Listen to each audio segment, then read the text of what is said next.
ਓਂਕਾਰ ਸਤਨਾਮ ਕਰਤਾ ਪੁਰਖ ਨਿਰਭਉ ਨਿਰਵੈਰ ਅਕਾਲ ਮੂਰਤ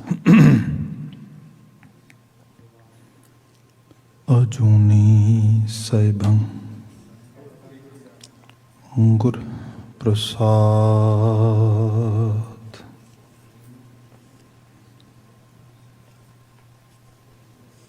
ਸੱਜਣ ਸੱਚਾ ਪਾਤਸ਼ਾਹ ਸਿਰਸ਼ਾਂ ਦੇ ਸ਼ਾਹ, ਜਿਸ ਪਾਸ ਬੈਠਿਆਂ ਸੋਈ ਹੈ ਸਭਨਾਂ ਦਾ ਵੇਸਾ। ਜਿਸ ਪਾਸ ਬੈਠਿਆਂ ਸੋਈ ਹੈ ਸਭਨਾਂ ਦਾ ਵੇਸਾ। ਸਤਿਨਾਮ ਵਾਹਿਗੁਰੂ ਸਾਹਿਬ ਜੀਓ। 12ਵਾਂ ਮਾਝ ਮਹਲਾ ਪੰਜਵਾਂ। ਘਰ ਚੌਥਾ ਇੱਕ ਓਂਕਾਰ ਸਤਿਗੁਰ ਪ੍ਰਸਾਦ। ਮਾਘ ਮਜਨ ਸੰਗ ਸਾਧੂਆਂ, ਧੂੜੀ ਕਰ ਇਸ਼ਨਾਨ। ਹਰ ਕਾ ਨਾਮ ਧਿਆਏ ਸੁਣ, ਸਭਨਾਂ ਨੂੰ ਕਰਦਾਨ। ਮਾਘ ਮਜਨ ਸੰਗ ਸਾਧੂਆਂ, ਧੂੜੀ ਕਰ ਇਸ਼ਨਾਨ। ਹਰ ਕਾ ਨਾਮ ਧਿਆਏ ਸੁਣ, ਸਭਨਾਂ ਨੂੰ ਕਰਦਾਨ। ਜਨਮ ਕਰਮ ਮਲ ਉਤਰੈ, ਮਨ ਤੇ ਜਾਏ ਹੁਮਾਨ। ਕਾਮ ਕ੍ਰੋਧ ਨਾ ਮੋਹੀਐ, ਬਿਨਸੈ ਲੋਭ ਸੁਆਨ। ਸੱਚੇ ਮਾਰਗ ਚਲਦਿਆਂ, ਉਸਤਤ ਕਰੇ ਜਹਾਨ। 68 ਤੀਰਥ ਸਗਲ ਪੁੰਨ, ਜੀ ਦਇਆ ਪਰਵਾਨ। ਜਿਸਨੋ ਦੇਵੈ ਦਇਆ ਕਰ, ਸੋਈ ਪੁਰਖ ਸੁਜਾਨ। ਜਿਨ੍ਹਾਂ ਮਿਲਿਆ ਪ੍ਰਭ ਆਪਣਾ, ਨਾਨਕ ਤਿਨ ਕੁਰਬਾਨ। ਮਾਂਗ ਸੁਚੇ ਸੇ ਕਾਂਢੀਐ, ਜਿਨ ਪੂਰਾ ਗੁਰ ਮਿਹਰਵਾਨ। ਜਿਨ੍ਹਾਂ ਮਿਲਿਆ ਪ੍ਰਭ ਆਪਣਾ, ਨਾਨਕ ਤਿਨ ਕੁਰਬਾਨ।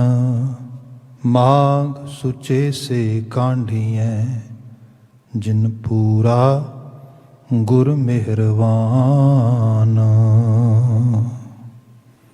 ਵਾਹਿਗੁਰੂ ਜੀ ਕਾ ਖਾਲਸਾ, ਵਾਹਿਗੁਰੂ ਜੀ ਕੀ ਫਤਿਹ। ਜੁਗੋ ਜੁਗ ਅਟਲ। ਧੰਨ ਧੰਨ ਗੁਰੂ ਗ੍ਰੰਥ ਸਾਹਿਬ ਜੀ। ਗੁਰੂ ਪਾਤਸ਼ਾਹ ਜੀ ਦੀ ਅਪਾਰ ਅਜ਼ੀਮ ਬਖਸ਼ਿਸ਼ ਹੈ। ਸੰਧਿਆ ਸਮੇਂ ਸਤਸੰਗਤ ਦਾ ਸਮਾਂ ਅਸੀਂ ਮਾਣ ਰਹੇ ਹਾਂ। ਵਰਚੁਅਲ ਇਸ ਫੈਸਿਲਿਟੀ ਰਾਹੀਂ ਘਰਾਂ ਥਾਵਾਂ ਤੋਂ ਸੰਗਤ ਦੀ ਆਭਾ ਆਪ ਤੱਕ ਪਹੁੰਚ ਰਹੀ ਹੈ। ਗੁਰ ਸ਼ਬਦ ਦੀ ਆਭਾ।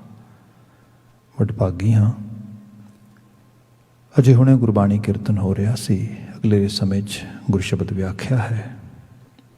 ਇਸ ਗੋਚਰੇ ਕਿਉਂਕਿ ਬੀਤੇ ਕੱਲ੍ਹ ਮਾਘ ਮਹੀਨਾ ਪ੍ਰਾਰੰਭ ਹੋਇਆ ਹੈ। ਮਾਘੀ ਦਾ ਖਾਸ ਕਰਕੇ ਜੋ ਤਵਾਰੀਖੀ ਦਿਨ ਹੈ, ਮੁਕਤਸਰ ਸਾਹਿਬ ਖਿਦਰਾਣੇ ਦੀ ਟਾਪ ਦੀ ਜੰਗ ਅਤੇ ਗੁਰੂ ਸਾਹਿਬ ਦੇ ਨਾਮ ਜੀਵੜੇ ਸਿੱਖਾਂ ਦਾ ਇਤਨਾ ਸਵਰਨ ਇਤਿਹਾਸ ਬੀਤੀ ਕੱਲ੍ਹ ਉਹਦੀ ਬਾਤ ਅਸੀਂ ਕਰ ਰਹੇ ਸੀ।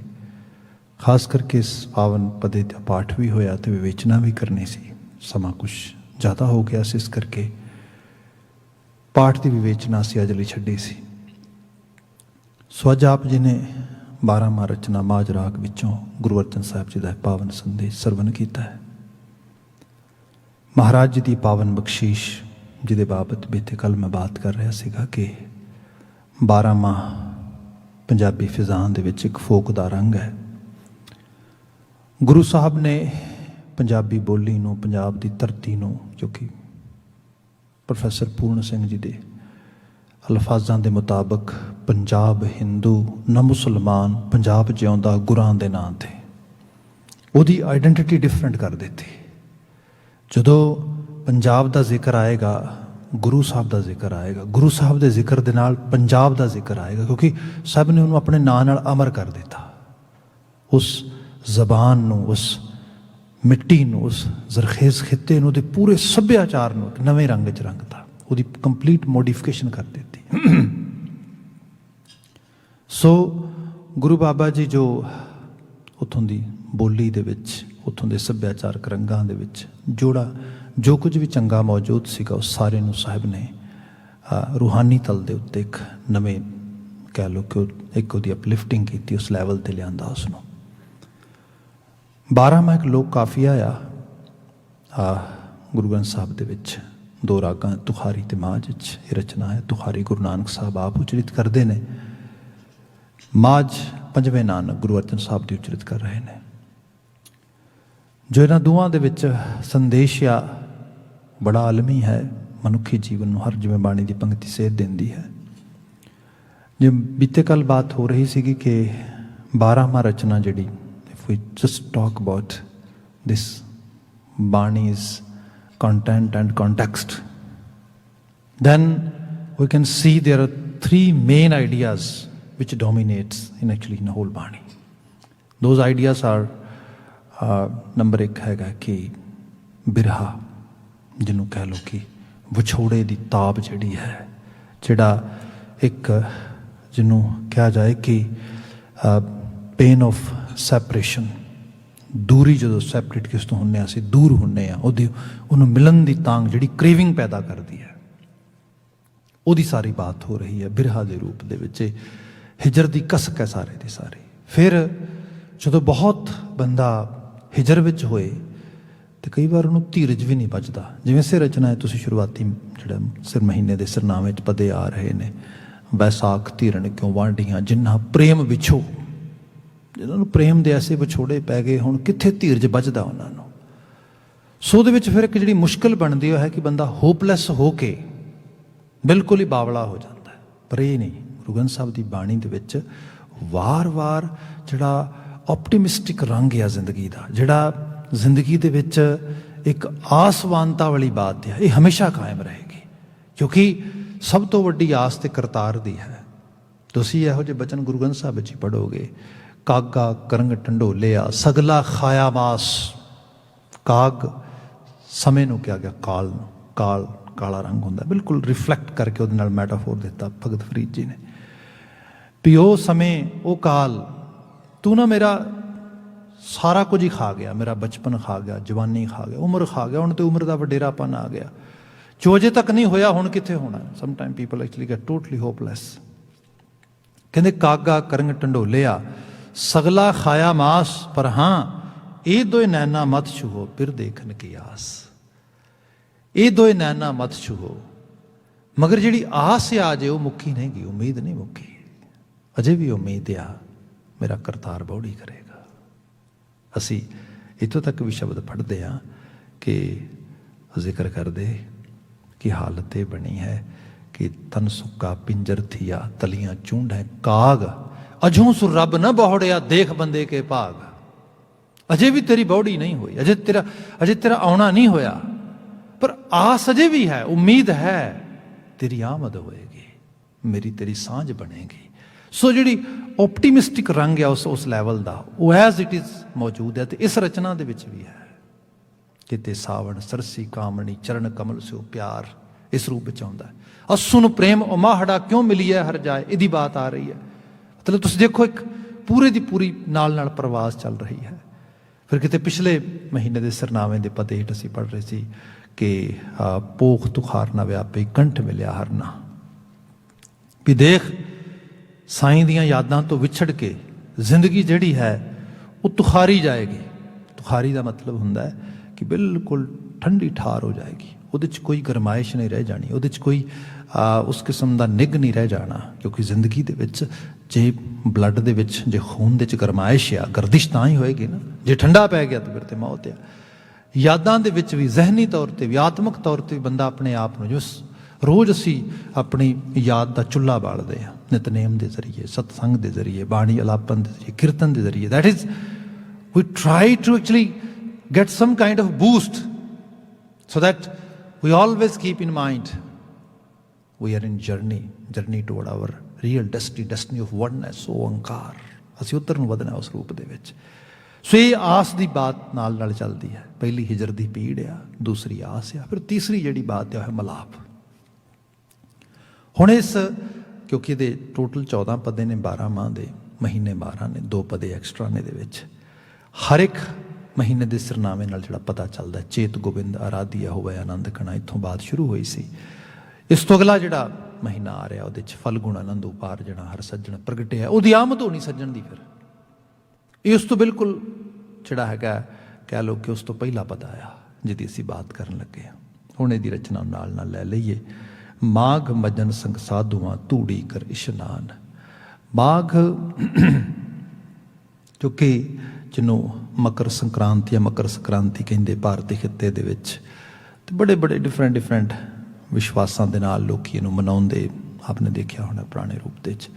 पर इन्हां दिनां दे विच क्योंकि एक चीज़ रही कि गुरबाणी का जिहड़ा इशनान का कॉन्सैप्ट आ, इहदे परपज़ डिफरेंट ने। पहला परपज़ तो यह हैगा कि जदों इशनान की बात असीं पढ़ते हैं बाणी दे विच, ते महाराज बयान करते हैं चौथे पैर सुबाह कै सुरतियां उपजै चाओ, तिना दरियावां स्यों दोस्ती मन मुख सच्चा नाओ। जिहड़ी साडी दरियावां नाल पानी नाल दोस्ती है, शरीर करके पहला लै लवो, यह है स्फुर्ति वास्ते, यह है सफाई वास्ते, यह है अपने आप नूं बिल्कुल उस लैवल ते लै आउणा कि बिल्कुल जिवें पानी का एक संगीत है शरीर नूं समझ आउंदा, रोम रोम नूं। जिवें ही पानी शरीर के उत्ते पैंदा आ, क्योंकि 70% तो शरीर च भी पानी है ना, तो इसका मतलब यह है एक जिहड़ी सैल्फ ऑफ बिलोंगिंग है वो समझ आउंदी है, मैं की हाँ, कित्थों आ रहा वा। फिर कला ये नहीं, कला पानी नहीं अपने शरीर ते पाया जा रहा, फिर कल हो रहा नाम दान इशनान दृढ़ाया की जिहड़ी गल आउंदी है गुरमत आशे दे विच। इशनान है, इशनान दे नाल ही नाम है, मतलब वो नाल ही बिल्कुल साढ़े घर ते रामदास सरोवर नहाते सबूतरे पाप कमाते। असी दरबार साहब के सरोवर नाल कई बार कोरलेट करते हैं क्योंकि चंगा लगता है इस तरीके दे नाल। पर जो देखिए तो रामदास जिथे प्रभु दे दास बैठते, संगत की गल होंदी है, इत्थे उत्थे भी तो संगत ही होंदी। वैसे दरबार साहब के अंदर बाहर सारा कीर्तन हो रहा हर वक्त उस रूप दे, पर रिफ्लैक्शन बाणी नाल है। आप दरबार साहब इशनान करने जाने ना उत्थे, तो उत्थे हुंदा है कि जिवें तुसीं बाहर चुब्बा लाउंदे हो, खास करके सरोवर दे विच, ते सरोवर की चुब्बा लाउंदियां नाल परिक्रमा जो जा रहे हो, तो जो विचकार कमल की तरह खिड़ी हुई इमारत, उहदे गुंबजां चों आवाज़ां आ रही लगातार कीर्तन दियां, गुरबाणी गायन दियां, तो वो आवाज़ां लिटरली तौर पर कह रही ने कि वो जग्यासू मते अपने तन नूं पानी विच चुब्बा लगा के वापस चला जाए ना, बल्कि अपने मन नूं बाणी विच चुब्बा लवाण लई अंदर आ जा होना, ये तेरी नैक्सट ड्यूटी है। सो ये है कि जिहड़ा इशनान का कॉन्सैप्ट है साडे घर दे विच, ये सिर्फ किसी रिलीजियस बिलीव दे विच आके एक जगह ते जाके जिहड़ा चुब्बा ला के वापस आने दे नाल समर्थ नहीं रखते। जे ये बात हुंदी तो गुरु ग्रंथ साहिब च इहो जिहे बचन तुसीं पढ़दे हो कि जल कै मजन जेगत होवै नित नित मेंढक नहावै, जैसे मेंढक तैसे ओए नर फिर जूनी आवै। भाई इहदा असल जिहड़ा इहदी आइडियोलॉजी है, फलसफा है, उहनूं समझ। वो की है, तीर्थ नहावन जाऊं तीर्थ नाम है, तीर्थ शब्द विचार अंतर ज्ञान है, गुर ज्ञान साचा थान तीर्थ दस पूर्व सदा दसाहरा। भाव तीर्थ हो है जिथे कुछ आत्मक सोझी मिले, आत्मक तौर पर बंदा सर बुलंद हो सके। ਸੋ ਇੱਥੇ ਜਿਹੜੀ ਬਾਤ ਆ ਰਹੀ ਹੈ ਕਿ ਲੋਕੀ ਕਈ ਵਾਰੀ ਕੱਤੇ ਨਹਾਉਂਦੇ ਨੇ, ਮਾਘ ਦਾ ਮਹੀਨਾ ਨਹਾਉਂਦੇ ਨੇ, ਅਤੇ ਇਹਦੇ 'ਚ ਇੱਕ ਜਿਹੜਾ ਕੌਨਸੈਪਟ ਹੈ ਕਿ ਆਪਣੇ ਸਰੀਰ ਨੂੰ ਥੋੜ੍ਹੀ ਦਿੱਕਤ ਦੇਣੀ। ਸਰੀਰ ਨੂੰ ਦਿੱਕਤ ਕਿਵੇਂ ਦੀ ਦੇਣੀ ਕਿ ਠੰਡ ਬੜੀ ਹੈ ਅਤੇ ਠੰਡ ਦੇ ਵਿੱਚ ਨਹਾਉਣਾ ਥੋੜ੍ਹਾ ਹਾਰਡ ਲੱਗਦਾ ਹੈ, ਅਤੇ ਬੰਦਾ ਇੱਕ ਆਪਣੇ ਆਪ ਨੂੰ ਸੋਚਦਾ ਕਿ ਹਾਂ ਮੈਂ ਇੱਕ ਰਿਲੀਜੀਅਸ ਪਰਪਜ਼ ਲਈ ਕਰ ਰਿਹਾ, ਇਹ ਬੜਾ ਮੀਨਿੰਗਫੁਲ ਹੈ ਮੇਰੇ ਵਾਸਤੇ। ਗੁਰੂ ਗ੍ਰੰਥ ਸਾਹਿਬ ਕਹਿੰਦੇ ਕਿ ਸੱਚਾਈ ਇਹ ਹੈ, ਤਨ ਨੂੰ ਤਾਂ ਤੂੰ ਪ੍ਰਤਾੜਿਤ ਕਰ ਵੀ ਸਕਦਾ ਥੋੜ੍ਹਾ ਬਹੁਤਾ, ਪਰ ਅਸਲ ਬਾਤ ਤੇ ਤਾਂ ਬਣਦੀ ਹੈ ਜੇ ਮਨ ਦੇ ਉੱਤੇ ਕੰਮ ਕਰੇ, ਤੇ ਮਨ ਨੂੰ ਸਹੇਜੇ, ਮਨ ਦੇ ਨਾਲ ਨਜਿੱਠੇ, ਇਸ ਮਨ ਨੂੰ ਜਿਹੜਾ ਤੂੰ ਆਪਣੇ ਆਪ ਦੇ ਅੰਦਰ ਉਸ ਤੋਂ ਸੁਧਾਰਨ ਦੇ ਐਫਰਟ ਪਾਏ। ਉਹਦੇ ਲਈ ਅਸੀਂ ਜੇ ਪੜ੍ਹਦੇ ਹਾਂ ਤੇ ਬਾਬਾ ਕਬੀਰ ਜੀ ਦੇ ਸ਼ਬਦ ਨੇ ਕਿ ਮੰਮਾ ਮਨ ਸਿਓ ਕਾਜ ਹੈ, ਮਨ ਸਾਧੇ ਸਿੱਧ ਹੋਏ, ਮਨ ਹੀ ਮਨ ਸਿਓ ਕਹੈ ਕਬੀਰਾ, ਮਨ ਸਾ ਮਿਲਿਆ ਨਾ ਕੋਈ। ਉਹਦੀ ਬਾਤ ਕਰ, ਮਨ ਨੂੰ ਸਾਧ, ਮਨ ਦਾ ਸੁਧਾਰ ਕਰਨਾ ਹੈ। ਕਬੀਰ ਮਨ ਮੁੰਡਿਆ ਨਹੀਂ ਕੇਸ ਮੁੰਡਾਏ ਕਾਏ, ਜੋ ਕੁਛ ਕੀਆ ਮਨ ਕੀਆ ਮੁੰਡਾ ਮੁੰਡਾ ਜਾਏ। ਤਨ ਦੇ ਪਿੱਛੇ ਤੇ ਬੜਾ ਡੰਡਾ ਲੈ ਕੇ ਲੱਗਾ, ਤੰਗ ਕਰ ਰਿਹਾ ਉਹਨੂੰ। ਮਨ ਦੀ ਦੁਨੀਆ ਬਾਰੇ ਵੀ ਸੁਧਾਰ ਕਰਨਾ ਥੋੜ੍ਹਾ। ਹੁਣ ਇੱਥੇ ਜਿਹੜਾ ਮਨ ਦਾ ਇਸ਼ਨਾਨ ਆ, ਜਿਹੜਾ ਮੈਂ ਕਿਹਾ ਬਾਣੀ ਦੇ ਰੂਪ ਦੇ ਵਿੱਚ ਹੈ, ਸੰਦੇਸ਼ ਦੇ ਰੂਪ ਦੇ ਵਿੱਚ ਹੈ, ਅਤੇ ਸਭ ਤੋਂ ਵੱਡਾ ਸੰਗਤ ਦੇ ਰੂਪ ਦੇ ਵਿੱਚ। ਮਨ ਇਕੱਲਾ ਨਹੀਂ ਰਹਿ ਸਕਦਾ, ਮਨ ਦੀ ਲੋੜ ਸੰਗਤ ਹੈ। ਜਿੱਥੇ ਤੁਸੀਂ ਲਗਾਤਾਰ ਸਰੀਰਕ ਤੌਰ 'ਤੇ ਆਈਸੋਲੇਟ ਹੋ ਜਾਓਗੇ ਤੇ ਮਨ ਆਪਣੇ ਆਪ ਖਿਆਲਾਂ ਦੀ ਦੁਨੀਆ ਸੰਗਤ 'ਤੇ ਚਲਾ ਜਾਏਗਾ, ਅਤੇ ਉਹ ਓਨੀ ਦੇਰ ਹੀ ਜਾ ਸਕਦਾ ਜਿੰਨੀ ਦੇਰ ਤੱਕ ਸਰੀਰ ਨੂੰ ਪ੍ਰਪੇਅਰ ਨਹੀਂ ਕਰਦਾ, ਉਹਨੂੰ ਐਕਚੁਅਲ ਲੈਵਲ 'ਤੇ ਲੈ ਕੇ ਜਾਂਦਾ, ਉੱਥੋਂ ਤੱਕ ਡਰਾਈਵ ਕਰਦਾ। ਸਪੋਜ਼ ਕਿਸੇ ਕਾਰਨ ਸਰੀਰ ਉੱਥੇ ਪਹੁੰਚ ਨਹੀਂ ਸਕਦਾ, ਤੇ ਫਿਰ ਹੁੰਦਾ ਇਹ ਹੈ ਜਿਹੜੀ ਮਨ ਦੀ ਦੁਨੀਆ ਆ, ਇਹ ਫਿਰ ਬੜੀ ਵਿਲਕਦੀ ਹੈ। ਇਹਦੇ ਵਿੱਚ ਹੀ ਫਿਰ ਮਨ ਦੀ ਦੁਨੀਆ 'ਚ ਵਿਲਕਦੇ ਹੋਏ ਲੋਕ ਦੁਖੀ ਹੁੰਦੇ ਨੇ। ਪ੍ਰਿਜ਼ਨ ਕੀ ਹੁੰਦੀ ਐਕਚੁਅਲ ਲੈਵਲ 'ਤੇ ਦੇਖਿਆ ਜਾਏ, ਸਰੀਰ ਅੰਦਰ ਹੈ ਅਤੇ ਮਨ ਤੇ ਬਾਹਰ ਹੀ ਉਹਨਾਂ ਦਾ। ਮਨ ਤੇ ਬਾਹਰ ਖਿਆਲਾਂ 'ਚ ਸੋਚ ਰਿਹਾ, ਸਭ ਕੁਝ ਹੋ ਰਿਹਾ, ਪਰ ਕਿਉਂਕਿ ਸਰੀਰ ਜਦੋਂ ਤਿਆਰ ਹੁੰਦਾ ਵੀ ਮੈਂ ਜਾਵਾਂ, ਮੈਂ ਪਹੁੰਚਾਂ, ਮੈਂ ਕਰਾਂ, ਉਦੋਂ ਜਾ ਨਹੀਂ ਪਾ ਰਿਹਾ, ਫਿਰ ਉਹ ਵਿਲਕਦਾ, ਫਿਰ ਉਹ ਕੁਰਲਾਉਂਦਾ, ਫਿਰ ਉਹ ਰੋਂਦਾ ਇਸ ਰੂਪ ਦੇ ਵਿੱਚ। ਹੁਣ ਜਿਹੜੀ ਸਰੀਰ ਦੀ ਲੋੜ ਆ, ਇਹਦੀ ਸੰਗਤ ਦੇ ਰੂਪ ਦੇ ਵਿੱਚ ਕਹਿ ਲਓ ਕਿ ਇਹਨੂੰ ਕੰਪਨੀ ਚਾਹੀਦੀ ਹੈ, ਇਹਨੂੰ ਕੰਪੈਨੀਅਨਸ ਚਾਹੀਦੇ ਨੇ, ਇਹਨੂੰ ਉਹ ਜਿਹਾ ਮਾਹੌਲ ਚਾਹੀਦਾ ਹੈਗਾ। ਉਹਦੇ ਲਈ ਫਿਰ ਥੋੜ੍ਹੀ ਇਨਵੈਸਟਮੈਂਟ ਵੀ ਕਰਨੀ ਪੈਂਦੀ ਹੈ। ਮਨ ਨੂੰ ਜਿਵੇਂ ਜਿਵੇਂ ਚੀਜ਼ਾਂ ਦਾ ਐਕਸਪੋਜ਼ਰ ਮਿਲਦਾ ਹੈ, ਮਨ ਉਵੇਂ ਉਵੇਂ ਉਹਨਾਂ ਦਾ ਗਾਹਕ ਬਣਦਾ ਹੈ। ਇਹਨੂੰ ਭਗਤ ਕਬੀਰ ਜੀ ਨੇ ਕਿਹਾ ਸੀਗਾ ਕਿ ਕਬੀਰ ਮਨ ਪੰਖੀ ਭਇਓ ਉੱਡ ਉੱਡ ਦਹਿ ਦਿਸ ਜਾਏ, ਜੋ ਜੈਸੀ ਸੰਗਤ ਕਰੈ ਤੈਸੋ ਹੀ ਫਲ ਖਾਏ। ਜੋ ਜੈਸੀ ਸੰਗਤ ਕਰੈ, ਜਿਹੋ ਜਿਹੀ ਉਸਨੂੰ ਸੰਗਤ ਪ੍ਰਾਪਤ ਹੋਏਗੀ ਉਹੋ ਜਿਹਾ ਫਲ ਮਿਲੇਗਾ। ਹੁਣ ਸੰਗਤ ਭਈ ਜਿਹੋ ਜਿਹੀ ਟਾਹਣੀ ਤੇ ਪੰਛੀ ਜਾ ਕੇ ਬਹੇਗਾ, ਉਹੋ ਜਿਹੇ ਫਲ ਜਿਹੜੇ ਨੂੰ ਮਿਲਣਗੇ ਖਾਣ ਵਾਸਤੇ। ਜਿਹੋ ਜਿਹੇ ਫਲ ਖਾਏਗਾ ਉਹੋ ਜਿਹਾ ਐਕਸਪੋਜ਼ਰ ਮਿਲੇਗਾ, ਉਸੇ ਤਰੀਕੇ ਨਾਲ ਫਿਰ ਉਹਦਾ ਸਵਾਦ ਬਿਲਡ ਹੁੰਦਾ ਲਗਾ ਜਾਏਗਾ। ਸੋ ਇਹ ਚੀਜ਼ ਆ ਕਿ ਜੇ ਤੂੰ ਵਾਕਿਆ 'ਚ ਇਸ਼ਨਾਨ ਕਰਨਾ ਆ, ਜੇ ਵਾਕਿਆ 'ਚ ਕਿਸੇ ਚੀਜ਼ ਦੇ 'ਚ ਆਪਣੇ ਆਪ ਨੂੰ ਨਹਾਣਾ ਆ, ਕੰਪਲੀਟਲੀ 100% ਕਿਸੇ ਚੀਜ਼ ਨਾਲ ਆਪਣੀ ਐਸੋਸੀਏਸ਼ਨ ਬਣਾਉਣੀ ਆ। ਗੁਰੂ ਅਰਜਨ ਸਾਹਿਬ ਜ਼ਿਕਰ ਕਰਦੇ ਨੇ ਮਾਘ ਮਜਨ, ਇਹਦਾ ਪ੍ਰੋਨਾਊਂਸੀਏਸ਼ਨ ਬਾਰੇ ਥੋੜ੍ਹੀ ਜਿਹੀ ਬਾਤ ਕਰਦੇ ਹਾਂ, ਹਾਲਾਂਕਿ ਮੇਰੀ ਇੰਨੀ ਪਾਇਆ ਨਹੀਂ ਗਈ ਇਸ ਰੂਪ ਦੇ 'ਚ।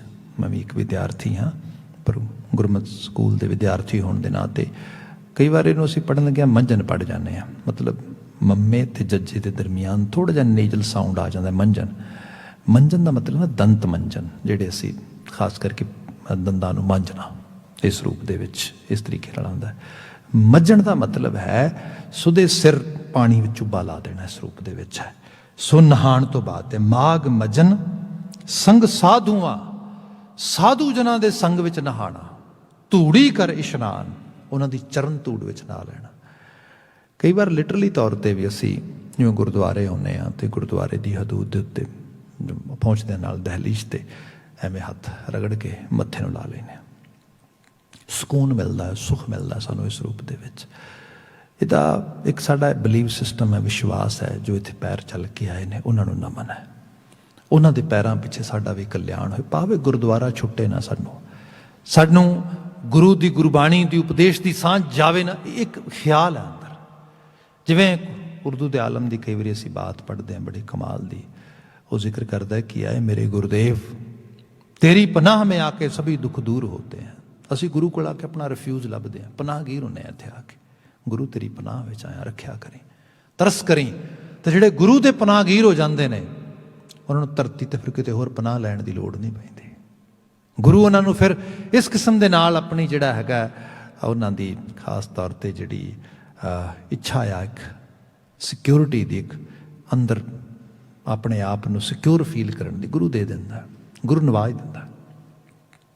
सो ऐसा जिक्र आया कि ऐ मेरे गुरुदेव तेरी पनाह में आके सभी दुख दूर होते हैं, अंधेरे में भटकने वाले पुरनूर होते हैं। गुरु ਦਾ ਦੇਣ ਦਾ ਢੰਗ ਬੜਾ ਕਮਾਲ ਦਾ ਆ। ਗੁਰੂ ਪੁਰਨੂਰ ਕਰਦਾ ਆ, ਤੇ ਪੁਰਨੂਰ ਉਹਨਾਂ ਨੂੰ ਕਰਦਾ ਜਿਹੜੇ ਹਨੇਰੇ 'ਚ ਠੋਕਰਾਂ ਖਾਂਦੇ ਨੇ। ਸਭ ਤੋਂ ਵੱਡਾ ਹਨੇਰਾ ਬਾਹਰ ਦਾ ਹਨੇਰਾ ਤੇ ਕੁਝ ਵੀ ਨਹੀਂ, ਬੰਦੇ ਦੇ ਅੰਦਰ ਦਾ ਹਨੇਰਾ, ਅਗਿਆਨਤਾ, ਅਮੂੜਤਾ। ਰੌਸ਼ਨ ਦਿਮਾਗ ਹੋਣ ਦੀ ਗੱਲ ਜਿਹੜੀ ਹੈ, ਰੌਸ਼ਨੀ ਲੈ ਕੇ ਆਉਣੀ, ਸੁਰਤ ਕਰਕੇ ਰੌਸ਼ਨੀ ਹੋਣੀ, ਇਹ ਬੜੀ ਜ਼ਰੂਰੀ ਹੈ। ਬੰਦਾ ਜੀਵਨ ਦੇ ਜੋ ਵੀ ਕੰਮਕਾਰ ਕਰਦਾ ਆ, ਉਹਨਾਂ ਬਾਰੇ ਸੋਚੇ, ਇਹਨਾਂ ਦੇ ਕੌਨਸੀਕੁਐਂਸਿਸ ਕੀ ਨੇ, ਸਿੱਟੇ ਕੀ ਨੇ, ਰਿਜ਼ਲਟਸ ਕੀ ਨੇ। ਬੰਦਾ ਅਹਿਸਾਸੇ ਜਿਸ ਕੰਮ ਦੇ ਰਿਜ਼ਲਟਸ ਡਰਾਉਣ ਬੰਦੇ ਨੂੰ, ਜਿਵੇਂ ਅਸੀਂ ਸ਼ਬਦ ਪੜ੍ਹਦੇ ਹਾਂ, ਮਹਾਰਾਜ ਬਿਆਨ ਕਰਦੇ ਕਿ ਭਗਤ ਫਰੀਦ ਜੀ ਦਾ ਹੀ ਬਚਨ ਹੈ, ਅਸੀਂ ਵਿਚਾਰਦੇ ਹਾਂ, ਉਹ ਬਿਆਨ ਕਰਦੇ, ਫਰੀਦਾ ਜਿੰਨੀ ਕੰਮੀ ਨਾ ਹੈ ਗੁਣ ਤੇ ਕੰਮੜੇ ਵਿਸਾਰ। ਭਾਈ ਜਿਹੜੇ ਕੋਈ ਕੰਮ ਕਰਦਾ ਆ, ਉਹਨਾਂ ਕੰਮਾਂ ਦੇ ਵਿੱਚੋਂ ਤੈਨੂੰ ਪਤਾ ਆ you are note ਗੋਨਾ get good results, you're not gonna get the better consequences, then forget them. Don't do these kind of actions at all. ਆਪਣੇ ਆਪ ਨੂੰ ਪ੍ਰੇਰ ਇਸ ਰੂਪ ਦੇ ਵਿੱਚ, ਆਪਣੀ ਇਨਸਪੀਰੇਸ਼ਨ ਐਸੀ ਰੱਖ ਵੀ ਇਸ ਪਾਸੇ ਜਾਣਾ ਹੀ ਨਹੀਂ, ਆਹ ਜਿਹੜੀ ਰੂਪਤਾ ਆ। ਸੋ ਇਹ ਹੈ ਗੁਰੂ ਸੁਰਤ ਕਰਕੇ ਸਾਨੂੰ ਆਗਾਹ ਕਰਦਾ ਆ, ਪ੍ਰੇਰਦਾ ਆ। ਜਿਹੜੀਆਂ ਅਲਾਮਤਾਂ, ਕਮਜ਼ੋਰੀਆਂ ਜੀਵਨ ਨੂੰ ਬਰਬਾਦ ਤੇ ਤਬਾਹ ਕਰਦੀਆਂ ਨੇ, ਗੁਰੂ ਉਹਨਾਂ ਦੇ ਬਾਬਤ ਸਾਨੂੰ ਅਵੇਅਰ ਕਰ ਦਿੰਦਾ। ਇਹੀ ਉਪਦੇਸ਼ ਹੈ ਗੁਰੂ ਦਾ। ਇਹੀ ਹੈ ਕਿ ਸਤਿਗੁਰ ਸਿੱਖ ਕੇ ਬੰਧਨ ਕਾਟੇ, ਗੁਰ ਕਾ ਸਿੱਖ ਵਿਕਾਰ ਤੇ ਹਾਟੇ। ਉਹ ਵਿਕਾਰਾਂ ਦੀ ਅਲਾਮਤ ਤੋਂ ਲਾਂਘਾ ਤੁਰਿਆ ਲਗਾ ਜਾਂਦਾ ਹੈ। ਸਵਾਲਮ ਦੇ ਉਸ ਬਚਨ ਵਿੱਚ ਉਹ ਕਹਿੰਦਾ ਕਿ ਐ ਮੇਰੇ ਗੁਰਦੇਵ ਤੇਰੀ ਪਨਾਹ में आके सभी दुख दूर होते हैं, अंधेरे में भटकने वाले पुरनूर होते हैं, तेरे दर की खाक भी अक्सीर है मेरे सतगुरु, तेरे दर पे झुक के पत्थर भी कोहे कोहे नूर होते हैं, तेरे दर की खाक भी अक्सीर है मेरे सतगुरु। इस ਜਿਹੜੀ ਖਾਕ ਹੈ ਵੀ ਅਕਸੀਰ ਆ, ਇਹ ਵੀ ਇੱਕ ਬੜੀ ਵੱਡੀ ਬਖਸ਼ਿਸ਼ ਹੈ। ਸੋ ਇਹ ਹੈ ਜਦੋਂ ਬੰਦਾ ਜਿਵੇਂ ਗੁਰਦੁਆਰੇ ਦੀ ਹਦੂਦ ਆਇਆ, ਇਹਦੀ ਮਿੱਟੀ ਨੂੰ ਚੁੱਕ ਕੇ ਮੱਥੇ ਲਾਇਆ, ਇਹ ਹੈ ਧੂੜ ਨੂੰ ਮੱਥੇ ਲਾਉਣਾ, ਧੂੜ ਇਸ਼ਨਾਨ ਕਰਨਾ। ਜਿਨ੍ਹਾਂ ਦੇ ਮਗਰ ਤੁਰਦੇ ਆ ਉਹਨਾਂ ਦੇ ਪੈਰਾਂ ਦੀ ਖਾਕ ਹੁੰਦੇ ਆ, ਉਹਨਾਂ ਨੂੰ ਖਾਕ ਆਪਣੇ ਜਿਹੜਾ ਹੈਗਾ ਮੱਥੇ ਤੇ ਲਾਉਣ ਵਾਸਤੇ ਤਿਆਰ ਹੁੰਦੇ ਆ। ਹਲੀਮੀ ਨਿਮਰਤਾ ਦੇ ਨਾਲ, ਇੱਕ ਕੰਪਲੀਟ ਡੈਡੀਕੇਸ਼ਨ ਦੇ ਨਾਲ ਇੱਕ ਡਿਸਾਈਪਲ ਬਣਨਾ, ਇੱਕ ਫੋਲੋਅਰ ਬਣਨਾ, ਇੱਕ ਲਰਨਰ ਬਣਨਾ, ਇੱਕ ਸਿੱਖ ਬਣਨਾ। ਧੂੜੀ ਕਰ ਇਸ਼ਨਾਨ ਇਹ ਰੂਪ ਆ। ਐਸਾ ਡਿਵੋਟੀ ਜਿਹੜਾ ਸਾਧੂ ਜਨਾਂ ਦੀ, ਚੰਗੇਰੇ ਪੁਰਖਾਂ ਦੀ, ਚੰਗੇਰੇ ਲੋਕਾਂ ਦੀ, ਚੰਗੇਰਿਆਂ ਦੀ ਸੰਗਤ ਲੱਭਦਾ, ਉਹਨਾਂ ਦੀ ਸੰਗਤ ਤੇ ਜਾ ਕੇ ਮਨ ਕਰਕੇ, ਤਨ ਕਰਕੇ ਇਸ਼ਨਾਨ ਕਰਦਾ, ਭਾਵ ਉਹਨਾਂ ਦੇ ਨਾਲ ਆਪਣੀ ਸਾਂਝ ਬਣਾਉਂਦਾ ਆ। ਜਿਹੋ ਜੀ ਤੁਹਾਡੀ ਅਸੈਂਬਲੀ ਹੈ, ਜਿਹੋ ਜੀ ਤੁਹਾਡੀ ਕੰਪਨੀ ਹੈ, ਜਿਹੋ ਜਿਹਾ ਤੁਹਾਡਾ ਆਲਾ ਦੁਆਲਾ ਆ, ਤੁਸੀਂ ਬੜੀ ਜਲਦੀ ਦੇਖੋਗੇ ਉਹਦੀ ਰਿਫਲੈਕਸ਼ਨ ਤੁਹਾਡੀਆਂ ਗੱਲਾਂ ਬਾਤਾਂ 'ਚੋਂ, ਤੁਹਾਡੇ ਰਹਿਣ ਸਹਿਣ ਵਿੱਚੋਂ ਰਿਫਲੈਕਟ ਕਰਨੀ ਸ਼ੁਰੂ ਕਰ ਦੇਗੀ। ਸੋ ਗੁਰੂ ਸਾਹਿਬ ਕਹਿੰਦੇ ਜੇ ਵਾਕਿਆ 'ਚ ਹੀ ਮਾਘ ਨਹਾਉਣਾ ਹੀ ਤੇ ਇਕੱਲਾ ਪਾਣੀ ਦਾ ਨਹਾਉਣਾ ਨਹੀਂ ਚੱਲੇਗਾ ਇੱਥੇ। ਮਾਘ ਮਜਨ ਸੰਗ ਸਾਧੂਆਂ ਧੂੜੀ ਕਰ ਇਸ਼ਨਾਨ, ਕਿ ਚੰਗੀ ਸੰਗਤ ਕਰ ਰਿਹਾ, ਜੇ ਨਹੀਂ ਕਰ ਰਿਹਾ ਤਾਂ ਸ਼ੁਰੂ ਕਰ। ਇਹੋ ਜਿਹੀ ਸੰਗਤ 'ਚ ਜਾ ਇਸ ਜੀਵਨ ਰੂਪੀ ਮਾਘ ਦੇ ਵਿੱਚ, ਤਾਂ ਕਿ ਤੇਰਾ ਕਲਿਆਣ ਹੋ ਸਕੇ, ਤੈਨੂੰ ਚੰਗੇਰਿਆਂ ਦੀ ਸੋਹਬਤ ਮਿਲ ਜੇ ਤੇ ਤੂੰ ਚੰਗਾ ਹੋ ਸਕੇ, ਪਾਰਸ ਕਲਾ ਵਾਪਰੇ ਤੇਰੇ ਜੀਵਨ ਵਿੱਚ। ਸੋ ਮਾਘ ਮਜਨ ਸੰਗ ਸਾਧੂਆਂ ਧੂੜੀ ਕਰ ਇਸ਼ਨਾਨ, ਹਰ ਕਾ ਨਾਮ ਧਿਆਏ ਸੁਣ। ਹਰ ਕਾ ਨਾਮ ਧਿਆਏ ਸੁਣ, ਧਿਆਉਣਾ, ਧਿਆਨ ਲਾ ਕੇ ਸੁਣਨਾ, ਇਸ ਤਰੀਕੇ ਨਾਲ ਟ੍ਰਾਂਸਲੇਸ਼ਨ ਕੀਤੀ ਜਾਂਦੀ ਹੈ। ਹਰੀ ਦੇ ਨਾਮ ਨੂੰ ਧਿਆਉਣਾ ਤੇ ਸੁਣਨਾ, ਇਹ ਬਾਤ ਹੋ ਰਹੀ ਹੈ। ਤੇ ਕੋਈ ਨਾ ਬਚਨਾਂ ਨੂੰ ਫਿਰ ਉਸ ਲੈਵਲ ਤੇ ਲੈ ਆਈਏ, ਜਿਵੇਂ ਮੈਡੀਟੇਸ਼ਨ ਦੀ ਗੱਲ ਕੀਤੀ ਜਾਂਦੀ ਹੈ। ਬੰਦਾ ਇੱਕ ਤੇ ਕਈ ਵਾਰੀ ਕੋਈ ਵੀ ਮੈਡੀਟੇਸ਼ਨ ਦਾ ਸਕੂਲ ਹੈ, ਕਿਸੇ ਤਰੀਕੇ ਦੇ ਨਾਲ ਵੀ ਆਪਣੇ ਆਪ ਨੂੰ ਆਤਮਿਕ ਤੌਰ 'ਤੇ ਅਵੇਅਰ ਕਰਨ ਵਾਸਤੇ, ਆਤਮਿਕ ਤੌਰ 'ਤੇ ਆਪਣੀ ਜਿਹੜਾ ਇੱਕ ਫੂਡ ਇਨਟੇਕ ਕਰਨ ਵਾਸਤੇ, ਆਪਣੇ ਆਪ ਨੂੰ ਅਧਿਆਤਮੀ ਤਲ ਦੇ ਉੱਤੇ, ਸਪਿਰਿਚੁਅਲ ਸਾਈਡ ਤੋਂ ਆਪਣੀ ਅਪਲਿਫਟਿੰਗ ਕਰਨ ਵਾਸਤੇ, ਬੰਦੇ ਵਾਸਤੇ ਇਹ ਚੀਜ਼ ਬੜੀ ਜ਼ਰੂਰੀ ਹੈ। ਇਹਦੇ ਫਿਰ ਡਿਫਰੈਂਟ ਰਾਹ ਨੇ। ਕੋਈ ਆਪਣੀ ਪੂਜਾ ਅਰਚਨਾ ਕਰਦਾ ਹੈ, ਕੋਈ ਹੋਰ ਮੈਡੀਟੇਸ਼ਨ ਕਰਦਾ ਹੈ, ਕੋਈ ਇਸ ਤਰੀਕੇ ਨਾਲ ਵੱਖਰੇ ਵੱਖਰੇ ਰੂਪ ਨੇ। ਪਰ ਇਹ ਹੈ ਕਿ ਇਸ ਕੋਈ ਵੀ ਕੰਮ ਹੈ ਉਹ ਜਿਹੜਾ ਧਾਰਮਿਕ ਤੌਰ 'ਤੇ ਆਪਣੇ ਆਤਮਿਕ ਜੀਵਨ ਨੂੰ ਪ੍ਰਾਪਤ ਕਰਨ ਵਾਸਤੇ, ਆਤਮਿਕ ਤੌਰ 'ਤੇ ਆਪਣੇ ਆਪ ਨੂੰ ਸਵਾਰਨ ਵਾਸਤੇ ਹੈ। ਇਹਦੇ ਵਿੱਚ ਸਿਰਫ ਵਿਖਾਵਾ ਨਹੀਂ ਹੁੰਦਾ, ਨਾ ਇਹਦੇ 'ਚ ਆਪਣੇ ਆਪ ਨੂੰ ਦੱਸਣਾ ਹੀ ਹੁੰਦਾ ਕਿ just yes I am doing some kind of worship, some kind of reciting of sort of stuff. No, it's beyond that. ਇਹ ਤੋਂ ਅੱਗੇ ਹੈ। जो पढ़िया गया है, जो सुनिया गया है, जो ध्याया गया है, कि मैं उस चीज़ ਨੂੰ वाकई 'ਚ ਹੀ सुन सकिया, मैं ਉਹਨੂੰ अटेंशन पे ਕੀਤੀ है। ਜਿਵੇਂ ਮੈਂ ਇੱਕ ਦਿਨ ਬਾਤ ਕਰ ਰਿਹਾ ਸੀ ਇੱਕ ਸਕੋਲਰ ਦੀ, ਯੂਰਪੀਅਨ ਸਕੋਲਰ, ਜੋ ਕਹਿੰਦਾ ਹੈ ਕਿ people are worried what they don't know about Bible. I'm really worried about what I know about Bible. ਲੋਕੀ ਇਸ ਬਾਬਤ ਚਿੰਤਾ ਤੁਰਨੇ, ਮੈਨੂੰ ਇਹਦੇ ਬਾਰੇ ਪਤਾ ਨਹੀਂ, ਗਿਆਨ ਨਹੀਂ, ਕਹਿੰਦੇ ਨਹੀਂ ਮੇਰੀ ਵਰੀਜ਼ ਇਸ ਤੋਂ ਵੱਖਰੀ ਹਨ। ਮੇਰੀ ਵਰੀਜ਼ ਇਹ ਨੇ ਜੋ ਮੈਂ ਜਾਣਦਾ ਹਾਂ, ਕਿ ਮੈਂ ਉਹ ਜਾਣਦਾ ਹਾਂ। Do I really understand it? ਆਹ ਜਿਹੜੀ ਚੀਜ਼ ਆ, ਇਹ ਹੈ ਸੁਣਨਾ। ਇਹਨੂੰ ਹੀ ਗੁਰੂ ਨਾਨਕ ਸਾਹਿਬ ਨੇ ਕਿਹਾ ਸੀਗਾ, ਸੁਣਿਆ ਸਿੱਧ ਪੀਰ ਸੁਰਨਾਸ, ਸੁਣਿਆ ਤਰਤ ਵਾਲੇ ਆਕਾਸ਼। ਸੁਣ, ਜੇ ਸੁਣੇਗਾ ਹੋ ਜਾਏਗਾ, ਕਿਉਂਕਿ ਜਿਹਨਾਂ ਸੁਣ ਲਿਆ ਉਹ ਹੋ ਗਏ, ਜਿਹਨੇ ਸੁਣਿਆ ਨਹੀਂ। ਅਸੀਂ ਪੰਜਾਬੀ ਜ਼ਬਾਨ 'ਚ ਕਹਿ ਦਿੰਦੇ ਹਾਂ, ਲੈ ਉਹਦੇ ਕੰਨਾਂ 'ਚ ਕਿਹੜਾ ਗੱਲ ਪੈਂਦੀ ਹੈ, ਇੱਧਰੋਂ ਪਾਓ ਇੱਧਰ ਨਿਕਲ ਜਾਂਦੀ ਹੈ। Have you ever seen that someone is talking and some kind of words which are coming in actually in this ear and going out from this ear? No way. What is this? This is a saying. So ਇਹ ਹੈ ਇੱਕ ਮੁਹਾਵਰੇਦਾਰੀ 'ਚ ਬਾਤ ਕਰਨੀ, ਕਿ someone say another person is actually perceiving it as it is. ਉਹਦੀ ਜਿਹੜੀ ਗੱਲ ਆ, ਉਹ ਜਿਹੜਾ ਕਹਿਣਾ ਆ, ਉਹ ਗਵਾਚ ਨਹੀਂ ਰਿਹਾ, ਉਹ ਲੌਸਟ ਨਹੀਂ ਹੋ ਰਿਹਾ, ਬਲਕਿ ਉਹਨੂੰ ਗ੍ਰੈਬ ਕੀਤਾ ਜਾ ਰਿਹਾ ਹੈਗਾ। ਸੋ ਇੱਥੇ ਬਚਨ ਆਇਆ, ਹਰ ਕਾ ਨਾਮ ਧਿਆਏ ਸੁਣ, ਸਭਨਾ ਨੂੰ ਕਰਦਾਨ। ਸਭਨਾ ਨੂੰ ਕਰਦਾਨ। ਸਪੋਜ਼ ਜੇ ਆਪਾਂ ਕੋਈ ਕੰਮਕਾਰ ਕਰਦੇ ਹਾਂ, ਅਤੇ ਆਪਾਂ ਨੂੰ ਜਿਹੜੀ ਤਨਖਾਹ ਆ ਉਹ ਇੰਡੀਅਨ ਕਰੰਸੀ 'ਚ ਮਿਲਦੀ ਹੈ, ਅਤੇ ਆਪਾਂ ਫਿਰ ਜੇ ਕਿਸੇ ਨੂੰ ਸਪੋਜ਼ ਆਪਣੀ ਜੇਬ ਵਿੱਚੋਂ ਕੱਢ ਕੇ ਕੁਝ 2 ਦਮੜੇ ਦੇਣੇ, ਮੈਨੂੰ ਤੇ ਕਾਹਦੇ 'ਚ ਦੇਵਾਂਗੇ? ਡੈਫੀਨੇਟਲੀ ਇੰਡੀਅਨ ਕਰੰਸੀ 'ਚ। But if we are earning actually American or Canadian currency, then definitely what we gonna offer someone same currency. ਅਗਲੀ ਬਾਤ ਇਹ ਲੈ ਲਓ, ਜੇ ਮੈਂ ਕੁਝ ਕਮਾਉਣਾ ਆ ਤਾਂ ਹੀ ਮੈਂ ਦੇਣ ਦੇ ਕਾਬਲ ਹੋ ਸਕਾਂਗਾ, ਜੇ ਮੈਂ ਕਮਾਉਂਦਾ ਹੀ ਨਹੀਂ ਦੇ ਕਿੱਥੋਂ ਸਕਾਂਗਾ? ਅਤੇ ਦੇਣਾ, ਜਿਵੇਂ ਇਹ ਬੜਾ ਭਾਵਪੂਰਤ ਬਚਨ ਹੈ ਵੈਸੇ, ਸਭਨਾ ਨੂੰ ਕਰਦਾਨ। ਅਸੀਂ ਤਾਉਮਰ ਕਈ ਵਾਰੀ ਆਪਣੇ ਬੱਚਿਆਂ ਲਈ ਖਾਸ ਕਰਕੇ ਸਿਰਫ ਐਸਟਸ ਇਕੱਠੇ ਕਰਦੇ ਰਹਿੰਦੇ ਹਾਂ। ਪੈਸਾ, ਘਰ ਬਣਾ ਲੈਣਾ, 2 ਘਰ ਬਣਾ ਲੈਣਾ, 2 ਬੱਚੇ ਨੇ, ਦੋਵਾਂ ਲਈ ਇੱਕ ਘਰ ਹੋ ਜਾਏਗਾ, ਬਸ ਮੌਜ ਕਰਨਗੇ। ਕੋਈ ਬਿਜ਼ਨਸ ਸ਼ੁਰੂ ਕਰਦੇ ਨੇ, ਜਿਹੜਾ ਅਸੀਂ ਸ਼ੁਰੂ ਕਰਾਂਗੇ, ਬੱਚੇ ਦੈਨ ਦੇ ਗੋਨਾ ਇੰਜੋਏ ਐਟਲੀਸਟ ਇਸ ਕਿਸਮ ਦੇ ਨਾਲ। ਸੋ ਅਸੀਂ ਅੱਗੇ ਉਹਨਾਂ ਨੂੰ ਇਸ ਤਰੀਕੇ ਨਾਲ ਉਹਨਾਂ ਨੂੰ ਅਸੀਂ ਗਿਫਟ ਕਰ ਜਾਂਦੇ ਹਾਂ। ਇਹ ਚੀਜ਼ ਹੁੰਦੀ ਹੈ। ਪਰ ਠੀਕ ਹੈ, ਤੁਸੀਂ ਪੈਸਾ ਤੇ ਦਾਨ ਕਰ ਦਿਓਗੇ, ਪੈਸਾ ਤੇ ਦੇ ਦਿਓਗੇ, ਇਹ ਚੀਜ਼ ਤੇ ਅੱਗੇ ਗਿਫਟ ਕਰ ਦਿਓਗੇ, ਸਭ ਕੁਝ। How about lesson of life?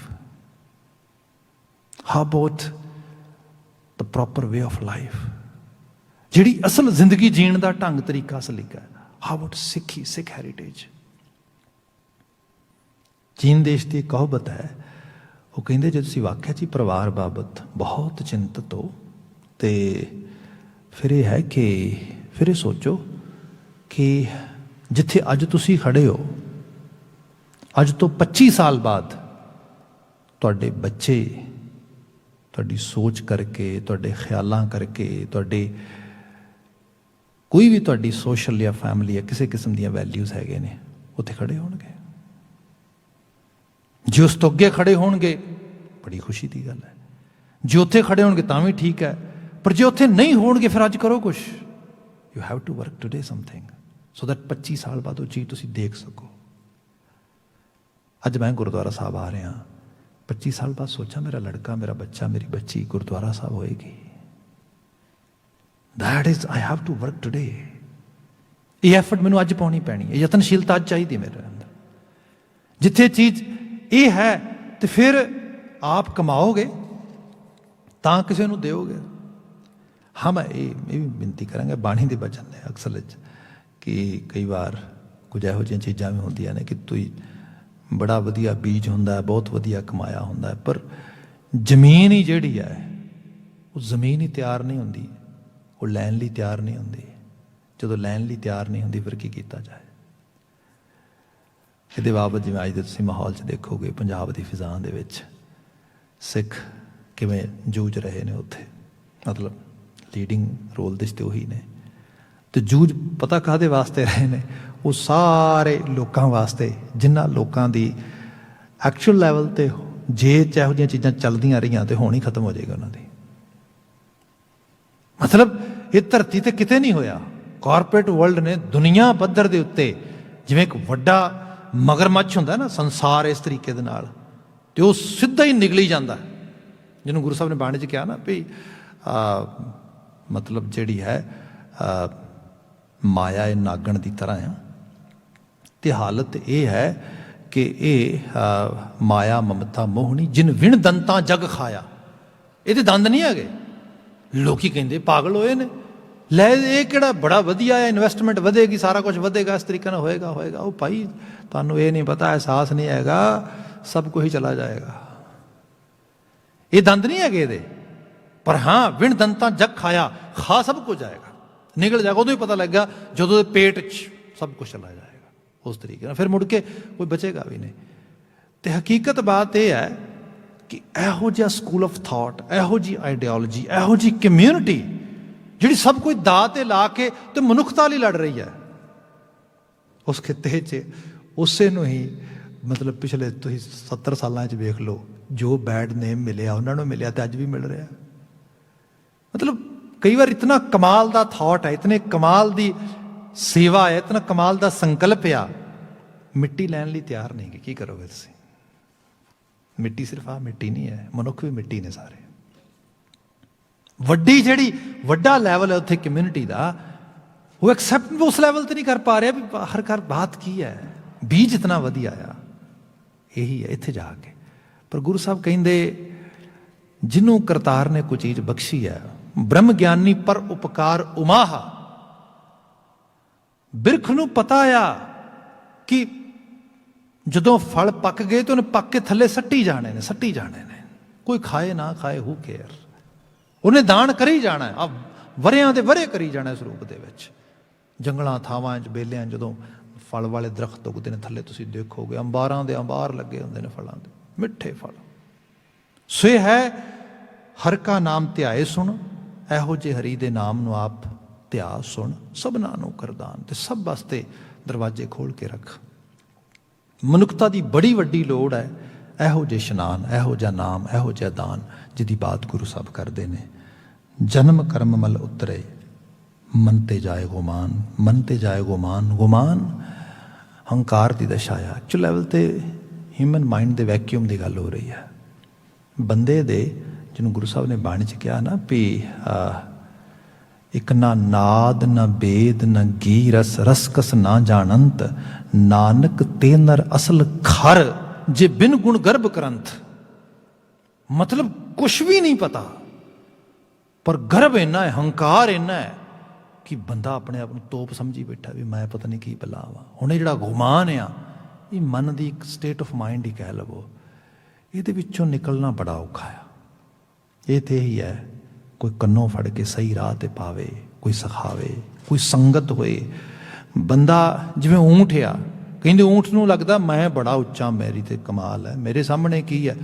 ਕਹਿੰਦੇ ਸਿਆਣਾ ਬੰਦਾ ਫਿਰ ਪਹਾੜ ਦੇ ਬਰਾਬਰ ਲਿਜਾ ਖੜਾ ਕਰਦਾ, ਹੁਣ ਦੇਖ ਮਾੜਾ ਜਾ ਉੱਤੇ, ਪਤਾ ਲੱਗਦਾ ਹਾਂ ਭਾਈ ਵਾਕਿਆ 'ਚ ਗੱਲ ਠੀਕ ਹੈ।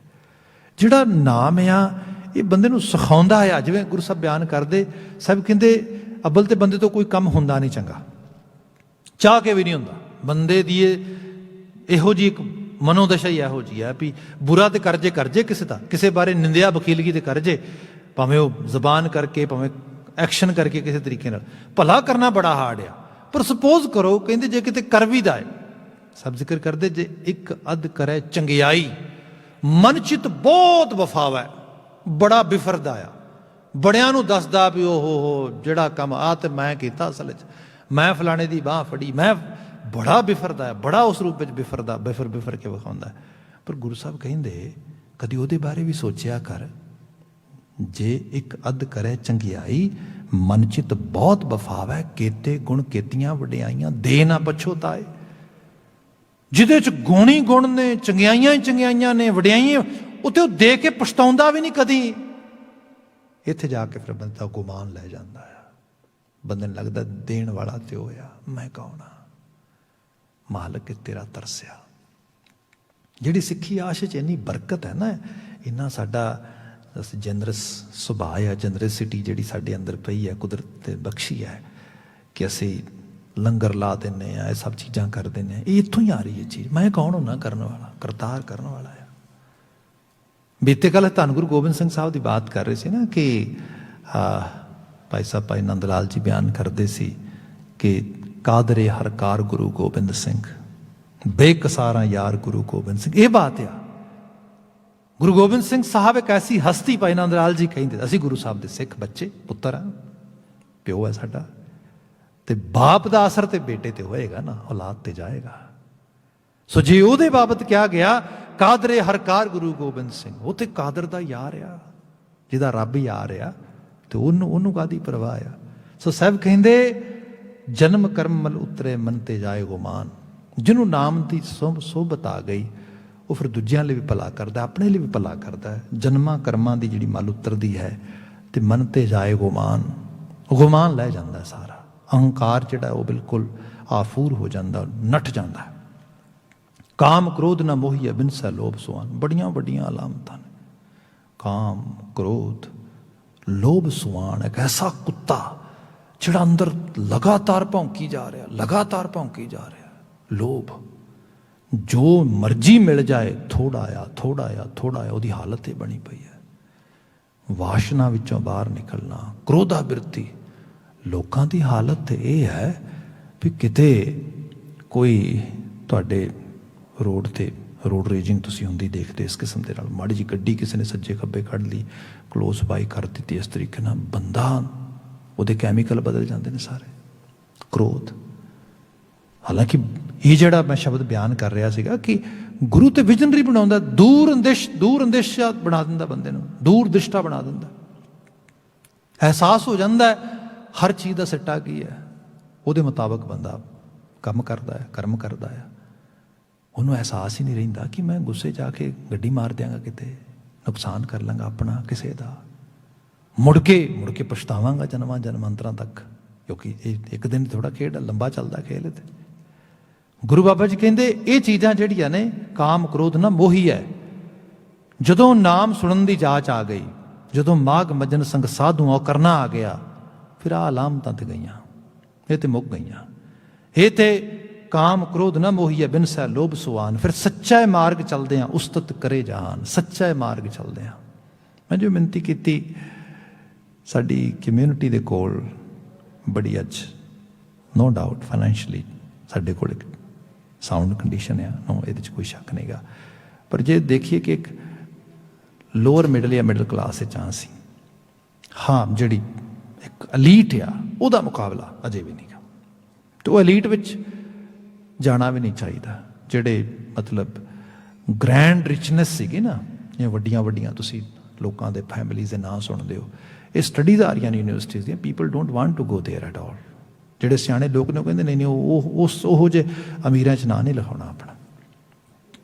ਪਰ ਇਹ ਸੱਚਾਈ ਹੈ ਕਿ ਜਿਹਦੇ ਘਰ ਦੇ 'ਚ ਬਹੁਤੇ ਦਾਣੇ ਨੇ ਉਹਦੇ ਸਾਰੇ ਹੀ ਸਿਆਣੇ ਨੇ, ਤੁਹਾਨੂੰ ਪਤਾ ਇਸ ਗੱਲ ਬਾਰੇ। ਤੇ ਉਹ ਜਿਹੜੀ ਬਾਤ ਹੈ ਉਹਦੇ 'ਚ ਹੁੰਦਾ ਇਹ ਹੈ ਕਿ ਫਿਰ ਮੀਡੀਆ ਦੇ ਵੱਡੇ ਜਿਹੜੇ ਮੀਡੀਆ ਹਾਊਸਿਸ ਨੇ ਉਹ ਚਲਾਉਂਦੇ ਨੇ, ਉਹੀ ਫਿਰ ਲੋਕਾਂ ਦੇ ਓਪੀਨੀਅਨ ਬਿਲਡ ਕਰਦੇ ਨੇ, ਉਹੋ ਜਿਹੀਆਂ ਚੀਜ਼ਾਂ ਬਣਾਉਂਦੇ ਨੇ। ਪਰ ਇਹ ਸਭ ਹੋਣ ਦੇ ਬਾਵਜੂਦ ਵੀ ਜੇ ਸਿੱਖਾਂ ਦੇ ਕੋਲ ਕੋਈ ਵੱਡਾ ਮੀਡੀਆ ਆਊਟਲੈਟ ਨਹੀਂ ਹੋਵੇਂਦਾ, ਉਹ ਚੀਜ਼ਾਂ ਨਹੀਂ ਹੈਗੀਆਂ, ਤੇ ਹੋਣੀ ਬਿਲਕੁਲ ਠੀਕ ਹੈ, ਹੋਣਾ ਵੀ ਇਸ ਤਰ੍ਹਾਂ ਚਾਹੀਦਾ, ਬਿਲਕੁਲ ਇੰਡੀਪੈਂਡੈਂਟ ਅਦਾਰੇ ਹੋਣ। ਉਹਦੇ ਵਿੱਚ ਫਿਰ ਤੁਹਾਡੀ ਸਤੁਤੀ ਹੁੰਦੀ ਹੈ, ਤਾਰੀਫ ਹੁੰਦੀ ਹੈ, ਤੁਹਾਡੇ ਜ਼ਿਕਰ ਹੁੰਦਾ, ਤੁਹਾਡੇ ਆਈਕਨਸ ਜਿਹੜੇ ਦਿਸਦੇ ਨੇ ਉੱਥੇ, ਸਰਦਾਰ ਰਵੀ ਸਿੰਘ ਜੀ ਵਰਗੇ ਇਹੋ ਜਿਹੇ ਲੋਕ ਦਿਸਦੇ ਨੇ ਉੱਥੇ, ਇਹੋ ਜਿਹੀਆਂ ਸ਼ਖਸੀਅਤਾਂ। ਪਿਛਲੇ ਸਮੇਂ 'ਚ ਭਗਤ ਪੂਰਨ ਸਿੰਘ ਜੀ ਦੀ ਬਾਤ ਕਰਦੇ ਹਾਂ ਅਸੀਂ, ਇਹੋ ਜਿਹੀਆਂ ਰੂਹਾਂ ਨੂੰ ਅਸੀਂ ਦੇਖਦੇ ਹੈਗੇ ਆ। ਇਹ ਕੀ ਹੈ? ਸੱਚਾ ਮਾਰਗ ਚੱਲਦੇ ਹਾਂ ਉਸਤਤ ਕਰੇ ਜਹਾਨ। ਤੁਸੀਂ ਰਾਹ ਸੱਚ ਦਾ ਫੜਿਆ, ਜਹਾਨ ਨੂੰ ਕਹਿਣਾ ਪਏਗਾ ਹਾਂ ਭਾਈ ਇਹ ਵਾਕਿਆ ਜੀ ਸਹੀ ਹੈ। ਸੱਚ ਲੁਕਾਇਆ ਲੁਕਦਾ ਥੋੜਾ ਹੈ ਕਦੇ।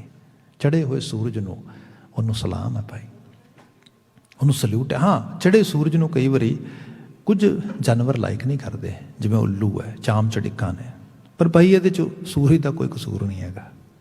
ਤੇ ਕਈ ਵਾਰ ਜਦੋਂ ਬਹੁਤ ਹਨੇਰਾ ਰਹਿੰਦਾ ਲੰਬਾ ਸਮਾਂ, ਤੇ ਫਿਰ ਚਾਮ ਚੜਿੱਕਾਂ ਤੇ ਉੱਲੂਆਂ ਦੀ ਗਿਣਤੀ ਵੀ ਵੱਧ ਜਾਂਦੀ ਹੈ, ਸੌਰੀ ਟੂ ਸੇ। ਤੇ ਜਦੋਂ ਉਹਨਾਂ ਦੀ ਗਿਣਤੀ ਬਹੁਤ ਵੱਧ ਜਾਏ ਤੇ ਉਸ ਤੋਂ ਬਾਅਦ ਕਿਤੇ ਸੂਰਜ ਚੜ੍ਹੇ ਤੇ ਫਿਰ ਲੱਗਦਾ ਕਿ ਲੈ ਵੱਡੀ ਨਫਰੀ ਤੇ ਖਿਲਾਫ ਹੈ ਸੂਰਜ ਦੇ, ਭਈ ਸੂਰਜ ਤੇ ਠੀਕ ਹੈ ਨਾ। ਇਹ ਤੇ ਕਾਰਨ ਹੈ ਹਨੇਰਾ ਲੰਬਾ ਸਮਾਂ ਰਹਿ ਗਿਆ, ਇਹਨਾਂ ਦੀ ਨਫਰੀ ਵੱਧ ਗਈ, ਕੀ ਕੀਤਾ ਜਾਏ। ਬਾਕੀ ਸੱਚ ਨੂੰ ਫਾਂਸੀ ਨਹੀਂ, ਸੱਚ ਹਮੇਸ਼ਾ ਚੜ੍ਹਦੀ ਕਲਾ ਚ। ਸਭ ਕਹਿੰਦੇ ਸੱਚਾ ਮਾਰਗ ਚੱਲਦੇ ਆ ਉਸਤਤ ਕਰੇ ਜਹਾਨ, 68 ਤੀਰਥ ਸਗਲ ਪੁੰਨ ਜੀ ਦਇਆ ਪ੍ਰਵਾਨ। ਬਾਕੀ ਲੋਕੀ ਪੁੰਨ ਦਾਨ ਇਸ਼ਨਾਨ ਕਰਦੇ ਇਹੋ ਜਿਹੀਆਂ ਚੀਜ਼ਾਂ ਕਰਕੇ, ਕਹਿੰਦੇ ਕਿ ਸਾਡਾ ਭਲਾ ਹੋਏਗਾ, ਅਗਲਾ ਜਨਮ ਸਵਰ ਜਾਏਗਾ। ਸਭ ਕਹਿੰਦੇ ਸਭ ਕੁਝ ਜੀ ਦਇਆ ਕੰਪੈਸ਼ਨ, ਕੰਪੈਸ਼ਨੇਟ ਹੋਣਾ। ਜਦੋਂ ਤੁਸੀਂ ਕੰਪੈਸ਼ਨ ਦੇ ਗਰਾਊਂਡ ਤੇ ਕੋਈ ਵੀ ਕੰਮ ਕਰਦੇ ਹੋ, ਆਪਾ ਭਾਵ ਤਿਆਗ ਕੇ ਕਿਸੇ ਦੇ ਭਲੇ ਵਾਸਤੇ ਵੱਧਦੇ ਹੋ। ਸਭ ਕਹਿੰਦੇ ਦੁਨੀਆ ਦਾ ਹਰ ਪੁੰਨ ਤੁਹਾਡੀ ਝੋਲੀ ਦੇ ਵਿੱਚ ਹੈ। ਜਿਸ ਨੂੰ ਦੇਵਾਂ ਦਇਆ ਕਰ ਸੋਈ ਪੁਰਖ ਸੁਜਾਨ ਹੋਣਾ ਬਹੁਤ ਚੰਗਾ ਆ। ਸੁਜਨ ਜਿਹੜੇ ਲੋਕ ਦੇਵੀ ਬਿਰਤੀਆਂ, ਡਿਵਾਈਨ ਐਬਿਲਿਟੀ ਦੇ ਨਾਲ ਜਿਹੜੇ ਪੂਰੀ ਤਰ੍ਹਾਂ ਪਰਮਾਰ ਨੇ। ਪਰ ਸਾਹਿਬ ਕਹਿੰਦੇ ਇਹ ਵੀ ਉਹਦਾ ਤਰਸ ਆ। ਉਹਦਾ ਤਰਸ ਹੁੰਦਾ ਤੇ ਬੰਦੇ 'ਚ ਆਪਣੇ ਅੰਦਰ ਤਰਸ ਕਰਨ ਦੀ ਪਾਇਆ ਹੁੰਦੀ ਹੈ। ਜਿਨ੍ਹਾਂ ਮਿਲਿਆ ਪ੍ਰਭ ਆਪਣਾ ਨਾਨਕ ਤੈਨੂੰ ਕੁਰਬਾਨ ਹੈ। ਨਾਨਕ ਕਹੇ ਜਿਨ੍ਹਾਂ ਨੂੰ ਆਪਣਾ ਪ੍ਰਭੂ ਅਕਾਲ ਪੁਰਖ ਵਾਹਿਗੁਰੂ ਮਿਲ ਗਿਆ, ਮੈਂ ਉਹਨਾਂ ਤੋਂ ਕੁਰਬਾਨ ਜਾਣਾ। ਭਾਵ ਜਿਨ੍ਹਾਂ ਨੇ ਇਹ ਸੰਗਤ ਵਾਲਾ ਰਾਹ ਫੜਿਆ ਹੈ, ਸਾਧੂ ਸੰਗਤ ਕਰਕੇ ਜਿਨ੍ਹਾਂ ਨੇ ਮਾਗ ਮਜਨ ਸਿੰਘ ਸਾਧੂਆਂ ਕੀਤਾ, ਉਹਨਾਂ ਤੋਂ ਗੁਰੂ ਅਰਜਨ ਸਾਹਿਬ ਕਹਿੰਦੇ ਮੈਂ ਕੁਰਬਾਨ ਕਹਿਣਾ। ਮਾਗ ਸੁੱਚੇ ਸੇ ਕਾਂਢੀ ਹੈ ਜਿਨ ਪੂਰਾ ਗੁਰ ਮਿਹਰਬਾਨ। ਸੁੱਚੇ ਉਹ ਨਹੀਂ ਜਿਹੜੇ ਕਿਸੇ ਖਾਸ ਦਰਿਆ ਵਿੱਚ ਜਾਂ ਕਿਸੇ ਖਾਸ ਜਗ੍ਹਾ ਤੇ ਨਹਾ ਕੇ ਆ ਗਏ, ਕਿਉਂਕਿ ਬਾਣੀ ਦਾ ਤੇ ਬਚਨ ਬੜਾ ਕਲੀਅਰ ਹੈ। ਸੁੱਚੇ ਇਹ ਨਾ ਆਖੀਆਂ ਬਹਿਣ ਜੇ ਪਿੰਡਾ ਧੋਏ, ਇਹ ਪਿੰਡ ਧੋਣ ਨਾਲ ਇਕੱਲੇ ਨਾਲ ਸੁੱਚਾ ਥੋੜਾ ਹੋ ਜਾਏਗਾ। ਹਾਂ, ਸੁੱਚੇ ਸੇ ਹੀ ਨਾਨਕਾ ਜਿਨ ਮਨ ਵਸਿਆ ਸੋਏ।